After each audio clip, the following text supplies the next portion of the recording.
Hello and welcome to The Downsized. My name is Laraine Durham, and this is The Downsized Dish. This is our series where we talk to people who have been on a weight loss and fitness journey with GLP-1 medications like Ozempic, Wegovy, Mounjaro, Zepbound, Semaglutide, and tirzepatide. I've lost 54 pounds on tirzepatide, and this is our series where we just talk to people and get to know them and see what's worked for them and maybe try to learn something new along the way. I'm not a doctor. This is not medical advice. So please always consult your healthcare professional before starting any weight loss or fitness journey. And we hope you will like and subscribe to The Downsized. We're glad to have you here so you can follow along on Christopher and my journey. We also do news, we do live shows, and we love talking to people about their weight loss journey with GLP-1s. Today, I am happy to welcome Jules, also known as Jules Wellness Warrior. Hey, Jules, welcome. Thank you so much. How are you doing? Good, good. Jules has her own YouTube channel, which you guys can check out. It's Jules Wellness Warrior. And she's also on Instagram and I think Facebook and maybe all the things. So you can find her. You can find her and follow along with her journey. Well, welcome, Jules. Tell us a little bit about yourself. Thank you so much. So I am 54. I have 4 kids, twins that are boy-girl twins that are 26. My littlest one is 23, another daughter. And then I have a bonus son who is almost 12. Oh, nice. Okay, that's a big variance there. Yeah. Yep, absolutely. And of course, I have 2 dogs that are now here. So yeah, big family over here. Well, nice. Well, nice. And what do you do? What do you do for a living, Jules? I am in human resources. I work for a global company full time, in more of a resourcing operations type of capacity. And then my passion is wellness, fitness, health. Always has been my entire life. So the fact that I'm able to share my journey and everything that I've gone through with people and try to help them is my true passion. Awesome. That's great. Well, you've got the kids, you've got the work, you've got the fitness. So that's a lot going on at one time. Tell us about your fitness journey, a little bit about how that started and where you are now. Sure. So I've always been an athlete my whole life. I was a competitive gymnast when I was younger until I was about 18. And then I've always just worked out.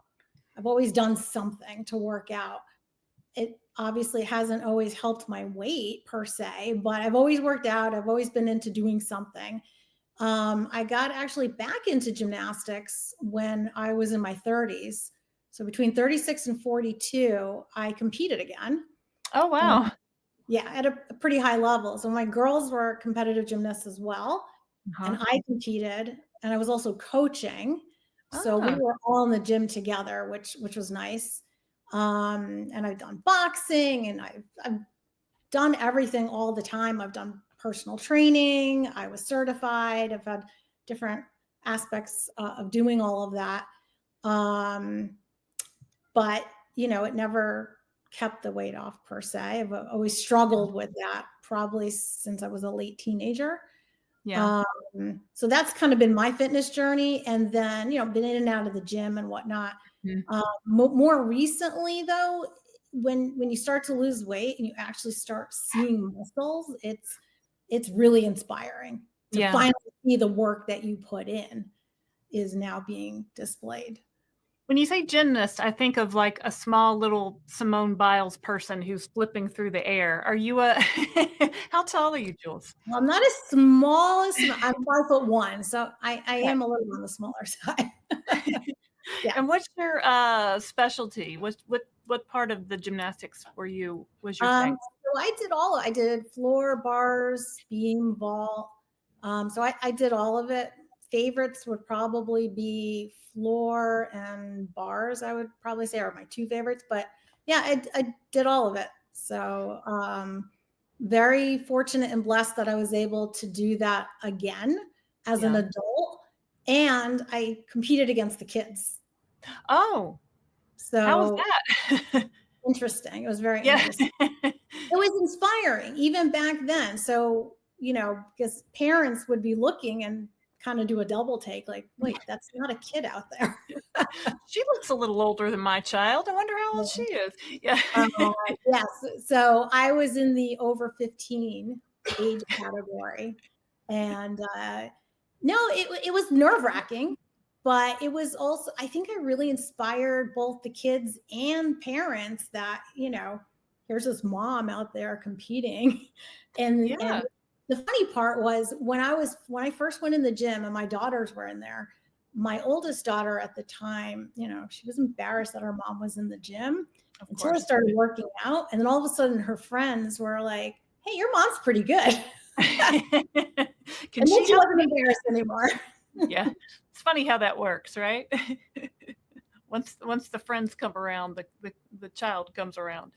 Um, Absolutely. well, yeah. So, at what point did your weight become an issue there? So my weight journey or issues or whatnot really started probably when I was like 15 or 16. Hmm. That I went on Weight Watchers then, indirectly because my older sister went on Weight Watchers. Oh, And she more or less kind of convinced me that I needed to go on Weight Watchers. So I did the whole point system, I did the whole program, but I didn't go to Weight Watchers when I was that age. okay. I just did it through her. Uh But huh. that's what started getting me into the diet mentality. It's probably not the best thing, and it probably was. But if I think back, I'm going to take you back. So my mom was always self conscious about her weights. Yeah. And I was thinking about this earlier. She had these little diet aids called aids. I don't know if you remember these little chocolate They were like these little chocolate candies, ADES or something. This was I remember those. early Yeah. 80s. And she used to hide these in the laundry room, but I always knew they were there. And here I am, a little kid, and knowing my mom is taking these weight loss, whatever they were, Wow. but it gets in your head, right? It gets in there. So you're now kind of inundated with, my mom thinks she needs to lose weight. I think she doesn't. I think she did look fine, but she thought she was very self-conscious all the time. So then Yeah. started that. And then when I was 15, 16, that was my first diet. That pretty much set me up for, having weight issues. I have also had hormonal issues my entire life. Hmm. That probably, I'm sure that didn't help. Um, What kind of so hormonal issues? I never got a cycle. Oh, huh. Yeah. Well, I know you So, must have at some point because you have children. well, that I had to do fertility treatments for Oh. Oh, twins, wow. not for my third one. That one Okay. was a surprise, a good one, but Oh, a yes. surprise. um, so yeah, I knew that was going to be an issue to get pregnant. And Yeah. it wasn't. Some people, oh, you're a gymnast, low body fat. No, my body Yeah. fat was not that low. It was Oh, never that low for me not to ever get a cycle. And huh. to not get cycled means something is messed up. You're not producing hormones or whatever, and Yeah. that's not a good thing. It's really, really unhealthy. Yeah. Long story short, I've been on bioidentical hormone replacement therapy for over 20 years. Oh, wow. So Okay. since my early 30s. And I know that's going, it's more mainstream now and it's getting out there and more women are on it. And that's another thing I'm a huge advocate for and promoting because I have a little bit of experience with that. I'm very fortunate. I found an amazing doctor who's been doing this for 30 years. And I found that person over 20 years ago. But that's something that's helped me out. It's not a weight Mhm. loss tool, but it does help to Yeah. optimize the hormones. Yeah, So I that guess we're about the same age. So 20, 30-ish years ago, like it was kind of up in the air whether that was a good thing or not, right? I guess we've since debunked some of the studies that maybe said it was a bad thing. And now, I mean, I have an Mhm. estrogen patch and I take a progesterone pill. And I mean, so I definitely see the benefits. How has that, I mean, I don't want to skip over the things, but I'm thinking about as you get closer to menopause, how did that shift, or did anything change there? So I've gone through menopause at this point officially, when you're 1 year. So what the BHRT helped me to do was to get a cycle. So that gave me my cycle back. That optimized my hormones, replenished them, put them back to where they should be.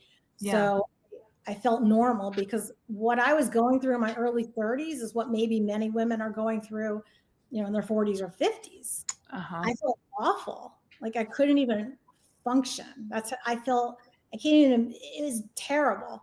And I bounced from doctor to doctor who, your tests are normal. Everything's somewhat normal, and nobody would do anything for me. Finally found this doctor, optimized, been normal since then. So going through menopause was nothing. Was nothing compared to what you had gone through earlier. So I guess when you were finding, these hormone replacements, was that when your weight became an issue? Like, was that when you really started to notice things happening? No, my weight became an issue, I would say, in my early 20s. Early 20s. So in my early 20s, my weight bounced up and down everywhere. I mean, 170, 175. When I officially went on Weight Watchers in my 20s, going to Weight Watchers and doing the whole thing officially. I did that a couple of times. Point system, counting, and all that good stuff. Yeah. It helped. I mean, I did lose the weight, but as we all know, we've all lost the weight. That's not really been the issue. It's the maintaining part. That's the hard part. Now what? Plus the food that we were told to eat back then, which was like, snack wells and lots of carbohydrates, and you thought you were doing the right thing, and we didn't know. The rice cakes. Those rice cakes. I hate those rice cakes. Never want another one again. So, my weight's been an issue since my early 20s, like significant weight. I think, I was pregnant with the twins. I topped out at like 195 when I was pregnant. Oh, wow. And I'm 5'1". That must have been just overwhelming. I was huge. Yeah. I was pretty big. So it's fluctuated. I mean, I went to like a nutritionist therapist decades ago. That person helped me. I was able, I've lost weight here and there, as a competitive gymnast, 36 to 42, I had lost weight, but not to where I am today. And it was never consistent. And I also never weighed myself because I was terrified of the scale. So for decades, until this journey, I did not weigh myself. Interesting.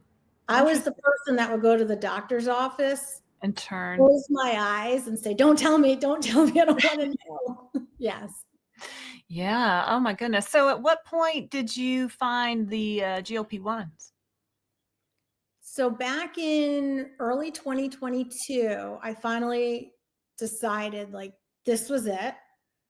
I'm going to lose weight, because I was not happy. Pictures. I saw some pictures. I also had to go to an event and buy clothes, and everything in my closet did not fit. And I was devastated, depressed, sad. It was that point when I said, all right, I finally have to do something about this. So I started at that point. I started watching, really dialing in. I've always eaten pretty nutritionally, and I've always worked out. But now I said, well, I just got to dial it up more, and I got to do more, dial in more on the nutrition. And I started running literally every single day. And at that point, I really didn't like running, but I was kind of forcing myself to do it. So I started running, and I said, all right, I'm going to run every day, no days off. Oh my God. I ran like 3 to 5 miles on average every day. Oh no, that's so much. And I talked to my healthcare practitioner, who's the one that gives me my bioidentical hormones, told her what was going on. She said at that time, hey, why don't you try a GLP-1 and go on Ozempic? Yeah. And at that point, nobody really knew what that was. I think I That had was read one really early. article Yeah, 2022 is definitely early. and I was like, I don't really want to do that. I'm not a medication person if I can help it. An Yeah. injectable sounds scary. Yeah. I got to give this one more try by myself just to see if I could do it. Yeah. Fast forward to September, that was like March. Fast Mhm. forward to September 2022, I had only managed to move the scale like 5 pounds with Ah, everything I was doing. And it was really frustrating. So I finally said to her, all right, let me try this. yeah. So I went on Ozempic. I got approved through my insurance. I qualified, Yay. which was good. I mean, it means I Yeah. had my numbers were bad enough that I qualified, but yes, insurance paid for it. That first week, I hadn't changed anything, doing the same thing. The first Mhm. week, I lost 3 pounds. Woo! What? What is this? How does this happen? Yeah. So that was the start of it. Wow, interesting. How did you, how did your workouts did you keep up the running as you were starting the Ozempic, or did that eventually turn into something else? I kept up the running. Mm, Um, my biggest side effect was fatigue. mm, So there were days when it was a little bit harder and I really tried to push through when I could. I mhm, also did strength training, so I was also lifting weights. I mhm. work out exclusively from home, so I don't go to a gym. Okay. Um, so I work out here, did the strength training. I kept up the running, not every single day. I pulled back to maybe 5 days a week, but I was still doing running, still dialing in on the nutrition. And in probably maybe 2 months in or so, I Mhm. decided to start tracking again. Oh, okay. Um, from Tracking tracking, your food, you mean? Mhm. tracking the food, so I know some people are great, they're for it, some people are against it. Initially I was against it because I had tracked so much in Weight Watchers. I was like, Yeah, I don't want to deal with that again, it's annoying. right. But I kind of ran up against a little bit of a plateau, even like 2 months in, going, all right, what do I do? So I was, all right, I'm going to start tracking because if I don't have that data, I don't know what to fix.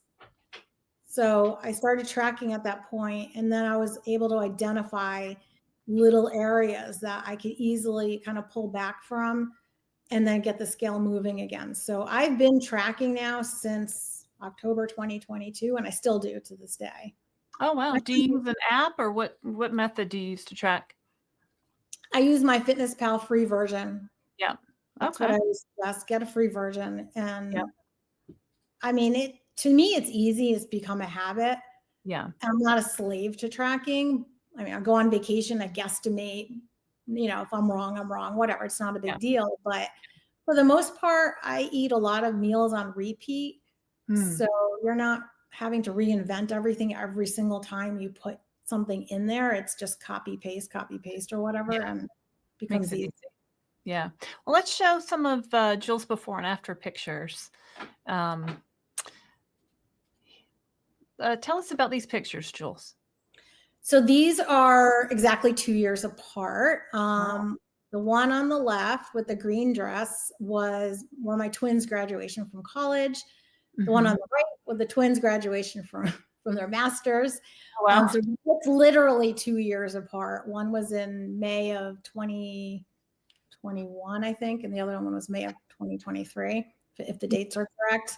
And that's about a 50 pounds, probably it's more than 50 pounds. But again, I didn't start weighing myself until I was, I don't know, 10 or 12 pounds into my journey. Oh, Again, okay. I was afraid of the scale and it would trigger something, but I Mhm. finally decided I was going to weigh myself and I was going to work on not getting emotionally triggered by the scale and Yeah. use it as another data point. And that's what I did. So I did start weighing myself, but not until I was a little bit into the journey. So do you have oh, wow, look at this one. I mean, I know that I know that's you. I mean, I can see it, but wow, such a difference, right? I mean, what was your total, do you know your total weight loss? Probably about 52 pounds. Yeah. I mean, Yeah. I've And also gained muscle, so mhm. scale weight, I've actually put on muscle and my Mhm. body fat percentage has decreased. So probably around 52. That's why I say it's like 50, 50 plus. And the picture on the left, I did a Spartan race. Oh, wow. Yeah. Wow. Yeah. Putting on muscle while eating in a calorie deficit is really challenging. What were some ways that you found that helped you do that? Great question. I know there's a lot of information out there that says you can't do that, but that's Mhm. obviously not true because I did. Yeah. Um, as long as you have to hit your protein. So you have Mhm. to get the protein in because the protein's the building block for muscle. If you don't have enough protein in, Yeah. you might be spinning your wheels lifting weights and wondering, why am I not building muscle? Because if you don't get the protein in it, there's no building there. Uh, So you have to hit your protein, and an approximate protein is 1 gram of protein per pound of ideal body weight. So if your ideal body weight's 120 pounds, 120 grams is what you're targeting per day, mhm. approximately. I get it, in the beginning of a GLP-1, it's not easy to hit that because of the appetite suppression. Yeah. So that's the target. The other component is sleep. Oh, You so have to get sleep. If you're not getting consistent good sleep, it's hard to build muscle as well because you don't that's have the. really That's really interesting. I haven't, heard p and, we know sleep is so important for weight loss. I've never heard someone mention it in conjunction with building muscle. So that's a great point. 120 grams of protein is a lot. So, how are some of the ways you get that in during the day? What are some things that you eat? I focus on protein first. So Mhm. that means, whatever it is, it's going to be the protein first, and then the vegetables, and I do eat lower on the starchy carbs. I find that works better for my body Yeah. um, metabolism. When I was losing weight, I was even lower in that area. Now that I've been maintaining, I have more flexibility. Mhm. From a protein perspective, chicken, breast, thighs, salmon, those are my go-to. Eggs, cottage cheese, burger, steak. I'll make extra, always have extra for leftovers from dinner, and that becomes Mhm. my breakfast or my Yep. lunch. So for me, I actually find it pretty easy to hit the protein. And because I am tracking, I know how much I'm getting. So 4 to Mhm. 6 ounces in the morning, do that, or even more, do that again for lunch, do that again for Mhm. dinner. If Mhm. I'm hungry for a snack, I might have a chicken breast for a snack, or I do have protein bars every once in a while, but not too often. Yeah. But I will have them. Interesting. Um, oh, I thought of something and then it left me. Do you take any supplement? Do you use protein powders or any other supplements to what you're doing? I don't. I actually started doing protein drinks during the weight loss journey Mhm. for maybe a month or so, and I found that they actually made me hungrier. They Interesting. increased Yeah, they increased my appetite, and, I just stopped doing them, so I I wonder if don't do that was them. yeah, I wonder if it was the sweetness triggered something or I don't know. I tried Uh, 2 different ones. One was whey protein, the other one was pea protein. So they were mm, completely different protein drinks, yeah. and that's just how it worked on me, so I stay away from that. They tasted good, but Yeah. they weren't helping the weight loss, so for me, it wasn't working. I didn't really need it to get the protein in. I'd rather get, food Real versus food. it is processed. Yeah. So, Yeah. You gotta do what works for you, for sure. Let's talk about your exercise routine. Let's talk about these muscles. And how do I get these muscles? But yeah, tell us about your weight routine. um, so I have dumbbells at home, I have a pull-up bar. That's it. It That's all I use. It's simple. Yeah, I have different dumbbell weights because as you want to do what's called progressive overload, meaning you want to continue to stimulate your muscle, because once you get to a certain point, your muscle is like, all right, I know what I'm doing now. I don't really need to grow. I don't need to do anything more. But if you are, higher intensity, more reps, more weight, whatever that is, AKA progressive overload, that re-stimulates the muscle to continue to grow. So I'm always changing up whatever I'm doing, whether it's the intensity or the weight or whatever. I focus on compounding movements. So just the basics, squats, lunges, different, I had to grow back my glutes because I kind of lost my butt. So that was an area that I had to really focus on. And, and then with upper body, when I started, as a gymnast, I could do a pretty good amount of pull-ups, but I lost all my strength. I lost it all. I couldn't do anything. So when I started doing pull-ups again, I barely get out one pull-up. And I just made it. I said, I want to do pull-ups again. So I started with one, and I just started doing them every day. It's a doorway pull-up bar. Yeah. $20 at Amazon. You put it in your doorway. And this is what I advise. If you want to do something, if you could do it every day, that's great. And that's what I did. And I put the pull-up bar somewhere where I would see it all the time. What room did you put it in? My walk-in closet. Okay. So as you go into get dressed, you can just. Yeah, I have some videos on the more, I think, on Instagram, but you could see me. I'm halfway between my bathroom and my walk-in closet. And I have it there, and when it's there, you can't miss it. So you feel compelled to go and try some. So I would do one pull-up, two pull-ups, whatever I could get in, and try to just do them every single day until I worked my way up to being able to do 10 different ways, wider grips, closer together, all different grips. Then I started putting a weighted vest on, and I started weighing myself down. Girl, wow. I guess as the weight came off, you needed more of a challenge, like to put more, weight on to do that. And, viewers out there, if you've never done pull-ups, they are hard. Like I used to go to a CrossFit gym, and the trainer would like help lift me up as I was trying to do it. And I had like a resistance band around my leg, and they're really, really hard. So to be able to do 10, like I can't even imagine. Like that makes me want to go put a pull-up bar in my closet so I can work that in. That sounds amazing. It's an amazing feeling, especially as you get older, as a woman, to be able to lift your own body weight, to do a pull-up. Yeah. Like, you feel like, pretty badass doing it. And I think anyone can, but you have to work on the surrounding muscles as well. Yeah. What I did from, working with dumbbells, doing, different arm muscles and back muscles, but also, and your grip, you got to work on your grip strength, because you might be strong in these different areas, but if you don't have the grip strength, so all of it, and anyone can do it. Anybody could do it. You just have to be consistent, just like in dieting or losing weight or maintaining.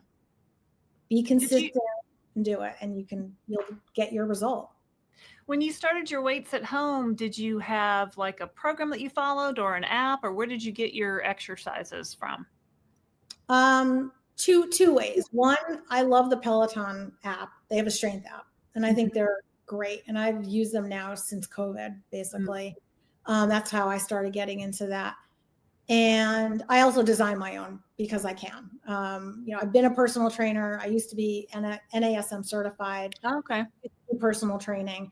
So, and I was also a gymnastics coach for teams. So I'm familiar on two different sides. With that. Yeah. So I design my own programs, do my own thing. And I'm always on the internet looking for research and new things and what's out there and what's best. At the end of the day, you have to do what you feel is good for you and what you're going to adhere to, because the best program is the one you're going to do. Yeah. So how many days a week do you do weights now? I lift 5 days a week, Mhm. and then I'll walk now. So you had asked me that question earlier about running, and I did. I ran up until about, I don't know, maybe about a year and a half ago. Yeah. I ran for over a year, and I actually started to enjoy it. Oh, I went from hating it and yeah. despising it and Yeah. forcing myself to actually enjoying it, because Yeah. I like being outside and being in nature, and it Oh, was really good mentally. yeah. Um, but then I got to a point, I don't know, where I don't know, I just decided not to run anymore. I Yeah. might again. And I started walking. Mhm. And so I'll either walk outside, or I have a treadmill, walk on my treadmill. I also have a tread pad Uh-huh. for working. So I have a stand-up desk and I have a tread pad under there also. You work So from home? yeah, so I've gotten Yeah. some of my colleagues to get stand-up desks and tread pads. Oh, nice. So I'm like, all right, we're in a meeting. Let's all go walk on our tread pads. Yeah. I mean, it's so funny. A lot of what you said really resonates with me. So I did running about 10 years ago, like like I was doing 5Ks and 10Ks and half marathons and triathlons, and I'm going, and it just popped up in my Facebook memories today from 10 years ago, all these races that I had done, and I was just like, I'm so glad that I don't have to do that anymore, right? Because I was doing all this cardio, all this exercise, at 50 pounds overweight, and I never could move the needle, right? Because I could never get the food part dialed in. So now with the help of these GLP-1s, it's just a whole nother ball game. So, but I That's really like how, yeah, that you did yeah. all those races. I did one race. Oh, Yeah. We use a half marathon. That's pretty intense. I yeah. did I did a 5K. I did it with my son a couple of years Yeah. ago, and that gassed me because I'm very competitive and I went all out. So I won in my age category. I will admit, when I was done, I couldn't stop coughing. I don't know if you ever seen Oh, something happen in my lungs. I couldn't stop coughing because I was like running so hard. yeah. But I'm like, I'm good. I don't want to do any more races. Check. Won my age category. Let's move on to the next thing. Yeah, no, I hear you. I hear you. Let's talk more about your Ozempic and how that affected you. Did you have any side effects when you started the medication? Fatigue was my biggest side effect.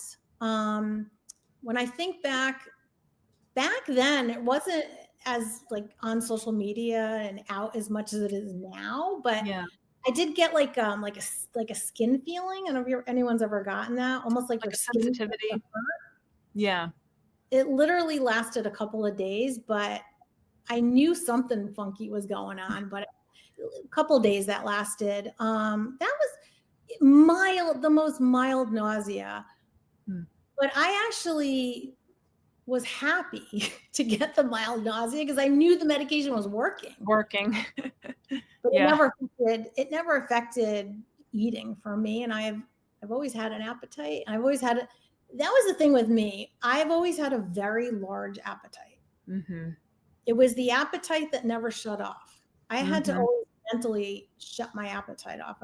I must have enough. Or if I'm eating with people, I was always very self-conscious because I could out eat anybody for the Oh most yeah. part. Oh yeah, me too. I won, and how I'm always out eating these guys, and I'm like, that's embarrassing. Well, you never got that full signal, right? I guess it never, your brain never got the signal. Hey, That's correct. Yeah. yeah, I never got the signal, and I always felt there was something wrong with me. I never knew anyone else that was like me.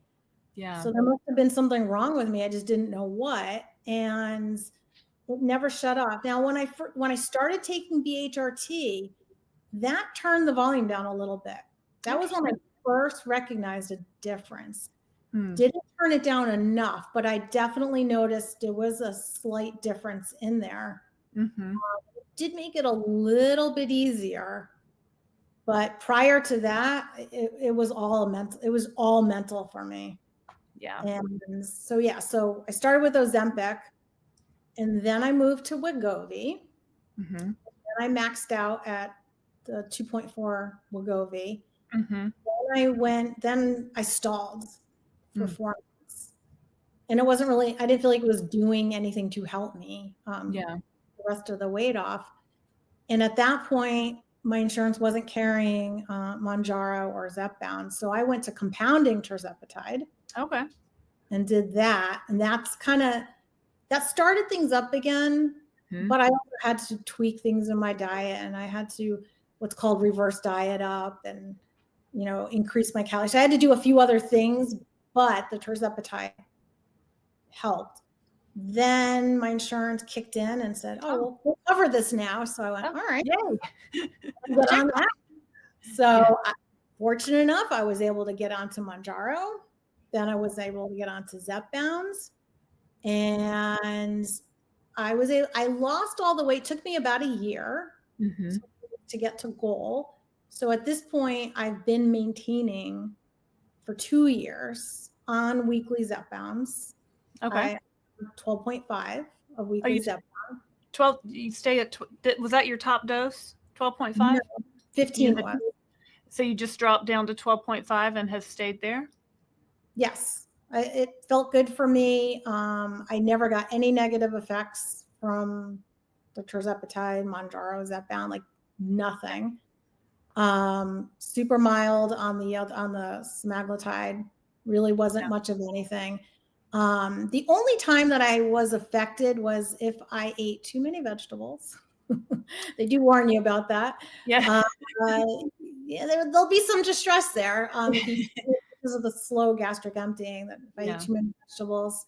I went on vacation recently and had some foods that I don't normally have, which were some fried foods on vacation. I felt that the next day. I went, "Oh, can't be doing that again." I really felt that.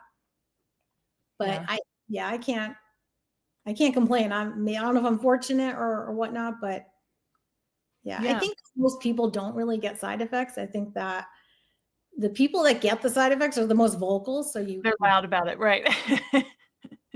Yeah. So, with the 12.5, do you have a weight range that you maintain? I mean, so over those 2 years, has your weight remained steady? Do you have a range you try to stay within? So originally, this is interesting. My original goal was 120 pounds. Okay. But like most people, you get there like, can I go more? Can I look better? I think, and how do you pick the weight and all of these things, right? I'm like, well, I was about 120 in high school, and I haven't gotten any taller since the 8th grade. So, I thought 120 would be, a good weight. But then I get there and I wanted to just optimize and see, where I could go with it. So then I said, "Oh, how about 110?" And then I went, "All right, how about 105?" Like, where do you stop? Yeah. And I did get to about 110, and I could not go lower than that. My body just would not go lower. Yeah. And in my mind, I'm like, but I want to get lower, and I'm still according to the weight charts. I mean, I'm still within range. Yeah. So that's when I went for a DEXA scan. That really told me, you can't lose any more weight. Like, your body fat's pretty low. Yeah. So what was your body fat at that point, or what is it today? I've gone for 2 DEXAs. I'll be going for another one. And it says it's around 10%, which I know is low for most women. Yeah. Probably not the most advisable, especially in your, if you're in your years of reproducing or whatnot. Reproductive years, sure. Right. But since I'm past that, I figure it's probably okay because I'm already past menopause, and Right. I feel, if I didn't feel good, that would be another story. I do feel good. I sleep well. I have tons of energy. So yes, I'm a little bit cautious about that number, but that's what DEXA said. So, and it came out twice. No, I mean, I think that's a perfect way to approach it, because I mean, that's such low body fat, right? And your body just said, "We're done. Oh, We're right on. Yeah. we're good. We're good." So I think that's really important to listen to that, and then you got the DEXA scan to kind of back that up. And at 5'1", I mean, I think I always think back to the 17 magazine weight charts from the from I the know. 80s. So if you're 5 foot, you should weigh 100 pounds. Uh, do you have a digital scale at home that takes all the measurements? Yes. And the only thing accurate about those scales is the weight. Is the weight? Wow. So how much does it vary from your DEXA, do you think? Hugely. Mine Hugely. at home, it says I'm, I don't know, maybe 22 or 24% body fat. So it's Really? a huge difference. Oh Really? yeah. That's a lot. Yeah. I It's, haven't I haven't gotten a DEXA yet, but it's on the list, right? oh, if you have one near you, they're so fun. Not only because it gives you your body fat percentage and your lean muscle, but your bone density. And Yeah. especially as women, as we get older, we want to make sure that our bone density is at least maintaining it. And mine actually increased, Yeah. which is another good thing about lifting weights. The more muscle you put on and lifting weight, your bone density will increase. It's the best way to increase it is through lifting weights. Yeah, that's a good point. Do you take any calcium supplements or anything like that? Nope. No. Do you I take don't take any? anything. No No. vitamins, nothing? I GLP-1, BHRT, and I take thyroid because my thyroid's low, and I've been doing that for a number of years. That's it. Yeah, I mean, you see a lot of people out here, uh, in the fitness industry pushing all kinds of different supplements. So, I mean, you've had such great muscle building results. I was just wondering if there was something else there, but no, just really the protein, the workouts, and just being consistent, and the GLP-1. I've changed my sleep up. I And you, used to be a night owl, mm-hmm. How much sleep do you especially do you I get was now? especially when you have kids. Oh yeah, Teenagers, kids. it's kind of hard to go to sleep early, so I get Yeah. that. Um, yeah, I mean, my son would start talking to me at 11 p.m. at night in high school, so we'd talk till midnight. Yeah. Those days, but now that they're out of the house, no, I've dialed in on my sleep and I've completely reversed myself from thinking I was a night owl to and never thinking I could be anything else. I must be, this is the way I am. Mhm. I'm up at 5 a.m. now. I work out Mm. in the morning. I'm asleep between 9 and 9:30 at night. Yeah, that's a good, what, 8, 9 solid hours? Is that Yeah, right? about, sleep wise, it's about 7.5 or so. Like, cause you go to bed and then, by the time you fall asleep and Yeah. wake and whatever. But I'm very consistent on my sleep right now. Mhm. Check that. So yeah, it's all the things, it's just the Yeah. sleep, the nutrition, the working out, surrounding yourself with good, healthy people and keeping the bad ones away. That's always the trick, right? Yeah, I mean, it sounds like you've really just kinda changed up everything. What sizes did you get? Did you have to buy all new stuff? Yeah. Yes. Uh, so the funny part was when we moved during COVID and I had to go through my closet and I had a lot of smaller clothes then. And I went, oh, I'm never going to fit into those again. Oh, They were really nice clothes. I got rid of all of them. I was like, oh, I got rid of them all. And now I'm like, oh, I shouldn't have gotten rid of them. But ironically, I wouldn't have fit into them anyway because I've gotten smaller since then. smaller So than you were before, yeah.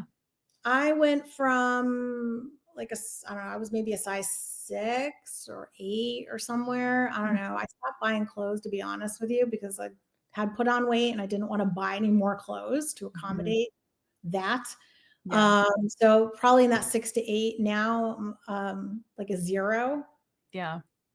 Yeah, you look extra tiny. small is like I don't see myself like that. Like it's still taking my brain some time to catch up. Really? I mean, that's really interesting because I mean, you I and I guess some people out there might say, oh, she was a 6 or a 8. Well, that's not that big. Well, when you're 5'1", and it's all relative, right? So 50 pounds on me or on you is going to look different just depending on our build and things. So, but yeah, no, that's really interesting that you say that your brain has to catch up because you're tiny. I I have to remind myself by Yeah. looking at pictures or videos because I think, like for me, I've walked around for decades in a larger body, and that's how Yeah. I feel, and that's how I see myself. Yeah. And I still pull out the old pictures to remind myself, yes, you've changed. You are different. Yeah, it's pictures are a great way to do the side by sides, right? To help your brain make that shift, because it does take a while to realize, you know, and same with us, with Christopher and me. I'll be out in a store somewhere, and Christopher will come up behind me. I don't even recognize him. Like he'll walk up, and I'll be like, "Oh, that's my husband." Like it's just, it just takes a while for our brains to like recognize ourselves, I guess. So Yeah, that reminded me when I was out a while back shopping with my daughter, and I was in the mall, and I passed a mirror, and I'm like, "That's me?" who's that skinny, pretty lady over there? Oh, that's me. Yeah, so it's definitely still something that, hopefully I don't know, maybe it'll catch up. I'm not sure, but also feeling that safe and feeling safe and secure that I'm going to stay here Yeah. Yeah. because So, well, let's talk about that. So, long term, do you see yourself just continuing with the Zepbound? Does your doctor say anything about long term maintenance? You've been 2 years now. That's the longest of anyone I think that I've talked to. my doctor's all for it. Yeah. So when I originally went on them, I said to her, "Wait, I can come off this, right?" And she's like, "Oh, sure." Yeah, Anyone really knew at that point, it was 2022. What did we know then? what anything was. I'm like, okay, that was my intent. Was when Yeah. I hit goal, I'm gonna come off. Like Yeah. I didn't really quite put everything together. And then when I got to goal, I'm like, "Boy, if I come off, does that mean I put the weight back on?" So I'm going to stay on Yeah. for a little while longer. And Yeah. as I stayed on, I'm like, all right, I think I want to stay on this because I feel good. Yeah. I know it's still working. I know that I know what I'm eating, and I know if I go off of it, then my signaling is probably going to go back to what it was. Yeah. And having that mental freedom to not be so consumed with Mm. what am I eating? How much am I eating? Am I going to get dessert later? And like, what's next?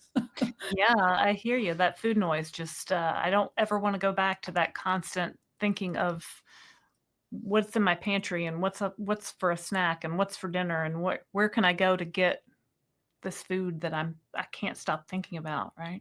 It's Um, mental freedom. Yeah. So yeah, yes, I plan to stay on this as long as I can, or whatever the next iteration that comes out. yeah. Um, the unfortunate part right now is the whole CVS Caremark thing, and it's Oh. taken off of our formulary. So, Oh, are you part of you have Caremark? yep, So they're gonna move you to Wegovy? Are you gonna fight that? yep, I'm fighting Yeah. it. Yeah, I'll put in appeals, hopefully, because this has helped me to maintain where I am, and I don't want to go back. yeah, Will Wegovy work? I don't know. I don't, it stopped working at some point. So, and if right. I have something that is working and it really is a different medication, the Yeah, dual agonist. So, yeah, I hope so. Alternatively, if compounding's still around, I would take that option. But yeah. Yeah, I that's really thrown a lot of people for a loop, and maybe people watching. So CVS Caremark, if that's your PBM or your pharmacy benefit manager, they struck a deal with Novo Nordisk to have Wegovy and Ozempic on their formulary list and not Zepbound. So if you have Zepbound Manjaro, oh, and Christopher says save the date. So today is May the 9th, 2025. So and you know how things change in this GLP-1 world. So yeah, because of the deal that Novo Nordisk and CVS Caremark made, they're moving patients from Zepbound to Wegovy because that's what they're going to cover now. So hopefully your doctor and you can write an appeal that will let them keep you on Zepbound and cover it. Because that's the thing, right? The cost is so important, and insurance coverage is paramount to being able to stay on these medications for so many people. So yeah, I mean, thinking about when you started, is there anybody maybe just new and coming to this today? Do you have any advice for them just starting on a GLP-1? Do research, educate yourself. Don't be scared. Be excited. I had no idea to be scared. I see so many people are nervous or scared or whatnot. Yeah. When I got that prescription, I couldn't wait to take it. Did you have any trepidation about the needle or anything? No, not at all. No. No, because I mean, I had to do IVF when I was in my 20s. It wasn't IVF. It was whatever. I had to take some drugs back then to get things, whatever. That was intimidating. Yeah. To do that in my 20s. And I remember at the time, my ex-husband then, I said, oh, I'll have you do the shots because I was terrified. And then I went, wait a minute, why would I want him to do it? I don't want him having control. I'm going to give myself the shot. So back in my 20s, I did that. So when you fast forward to this, it's a piece of cake. It's super easy. So I couldn't wait to do it. And I would say to anybody, just be excited. It's such a gift that we are given now. If we had this 10, 20 years ago, can you imagine all of the torture we've put ourselves through that we wouldn't have had to? All the diets, all the diet culture, all the Weight Watchers, and all the things, right, that we had to suffer through in the 80s, 90s, 2000s. The self-blame. I mean, it's such mental anguish to think, well, what am I doing wrong? Well, how can I fix it? Can I do more of it? And then to know that, wait, I am doing everything I'm supposed to be doing, but it does make it a little easier to make those healthy decisions, stick to things, not have that food noise going on. Yeah. And it restores, the metabolic function and the insulin sensitivity and all the things that are been messed up for all whatever reasons. Yeah. And also support, surround yourself with supportive community. I think it's important because whether it's in person or online, especially if you don't have the in-person support, whether it's, Facebook groups or YouTube or other people, you need to know you're not alone. Right. You're not alone. There's so many people going through this. And I think it'll just help your journey to know you're not alone in whatever it is you're going through. Agreed. I mean, we all think that it's only us, right? We're the only ones who hear the food noise, who have tried so hard, but there's really so many of us. Most of America, in fact. So yeah, there's so many out there, YouTube groups and Facebook groups, and you can check out Jules's YouTube channel. It's Jules Wellness Warrior, so you can go there and like and subscribe to her channel. I hope you will like and subscribe to The Downsized. And you can also check out if you'd like to come on and do an interview with me, you can send me an email to Laraine@thedownsized.org. I'd love to talk to you. And you can join us for our Downsized live show on YouTube most Wednesday nights at 7 p.m. Eastern Time. And we have a website, thedownsized.org, where you can check out links to our Amazon store, join our mailing list, and I know we've got news and other cool stuff on there you might want to check out for your GLP-1 journey. Well, thanks, Jules. I've enjoyed talking with you today. I'm going to go on Amazon and buy a chin-up bar now.